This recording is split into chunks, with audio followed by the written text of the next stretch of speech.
Vijana, mitandao ya kijamii ni jukwaa huru ambalo litakufanya kuwa vile utakavyo. Kama utaamua kutumia mitandao ya kijamii kama sehemu ya kuweza kufanikiwa, basi itakupatia maarifa, itakupatia ujuzi, lakini pia itakupatia experience mpya itakayoweza kubadilisha kabisa fikra zako na kuanza kuwaza positive, na mwisho wa siku utaweza kufanikiwa katika jambo ulitakalo. Lakini ikiwa vice versa, mitandao ni sehemu hatari sana, ni zaidi ya uwanja wa vita. Ni sehemu ambayo itakwenda kuharibu fikra zako kirahisi, itakwenda kuathiri afya ya akili yako, lakini pia inaweza ikakufanya mustakabali wako wa maisha ukazimwa na ndoto zako zote zikabaki kuwa historia.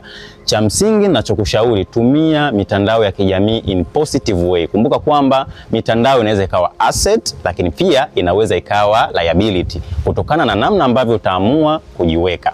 Lakini yote kwa yote, make sure you smile.